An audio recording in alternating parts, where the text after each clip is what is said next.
Siku ya wafanyakazi duniani inayojulikana kama International Workers Day ama Mei Mosi ni siku muhimu inayoadhimishwa siku ya Mei Mosi kila mwaka kwa heshima ya mchango wa wafanyakazi katika maendeleo ya jamii na uchumi wa dunia. Lakini je, unaifahamu historia yake?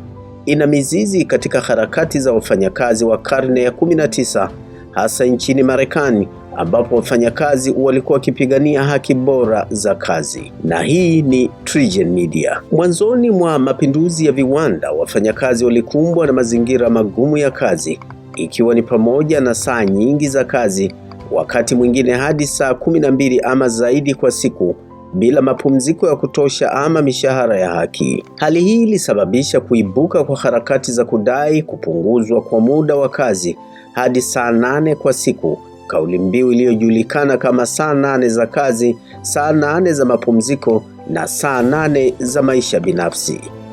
Mwaka 1886 maandamano makubwa yalifanyika katika miji mbalimbali nchini Marekani, yakiongozwa na vyama vya wafanyakazi. Tukio kubwa zaidi lililotokea katika mji wa Chicago nchini Marekani, ambapo maelfu ya wafanyakazi waligoma kudai utekelezaji wa saa 8 za kazi kwa siku, ndilo linalosalia kuwa alama ya siku hii. Mei 4 mwaka 1886, tukio la kihistoria lililotambulika kama Haymarket Affair lilitokea.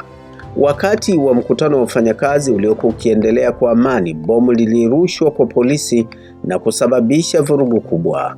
Polisi wakatumia nguvu zaidi kwa kupiga risasi na watu kadhaa walipoteza maisha, wakiwemo polisi na waandamanaji. Baada ya tukio la Haymarket, viongozi kadhaa wa harakati za wafanyakazi walikamatwa na wengine kunyongwa licha ya ushahidi kuwa dhaifu.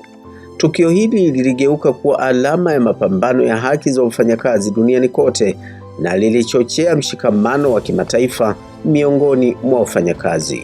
Mwaka 1889 tena shirika la Second International, ambalo lilikuwa ni muunganiko wa vyama vya wafanyakazi na vyama vya kisocialist kutoka nchi mbalimbali, lilitangaza rasmi siku ya Mei Mosi kuwa siku ya kuwakumbuka wafanyakazi na kuendeleza mapambano yao. Kuanzia hapo, nchi nyingi barani Ulaya na sehemu nyingine za dunia zilianza kuadhimisha siku hii kwa maandamano, mikutano na hotuba zinazolenga kuboresha hali za wafanyakazi.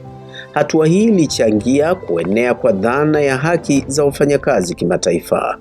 Katika karne ya 20, nchi nyingi zilianza kutambua rasmi Mei Mosi kama sikukuu ya kitaifa. Mataifa ya muungano wa Kisovieti yalikuwa miongoni mwa waliotoa uzito mkubwa kwa siku hii, wakitumia kama chombo cha kuonesha mshikamano wa wafanyakazi na mafanikio ya kisosialisti. Nchini Tanzania, siku ya wafanyakazi ni sikukuu ya kitaifa inayoadhimishwa kwa sherehe, maandamano na hotuba kutoka kwa viongozi wa serikali na vyama vya wafanyakazi. Ni siku ya kutathmini mafanikio na changamoto zinazowakabili wafanyakazi nchini. Kwa mujibu wa shirika la kazi ulimwenguni ILO, siku hii pia ni fursa ya kuhimiza ajira zenye staha, yani decent work, usalama kazini na haki za wafanyakazi duniani kote. ILO imekuwa mstari wa mbele katika kuweka viwango vya kazi vinavyokubalika kimataifa. Katika nchi nyingi za Afrika, Mei Mosi imekuwa jukwaa la wafanyakazi kuwasilisha madai yao kwa serikali, ikiwa ni pamoja na mishahara bora, mazingira salama ya kazi na ajira zenye uhakika. Hii inaonyesha kuwa changamoto za wafanyakazi bado zinaendelea hadi leo.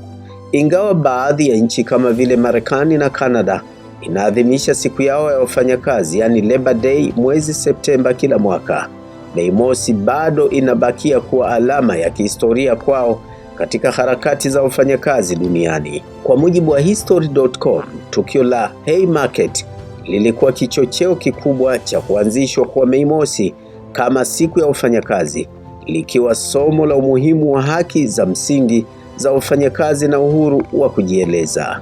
Kwa ujumla, siku ya wafanyakazi duniani ni kumbukumbu ya historia ndefu ya mapambano ya haki, mshikamano na maendeleo ya wafanyakazi.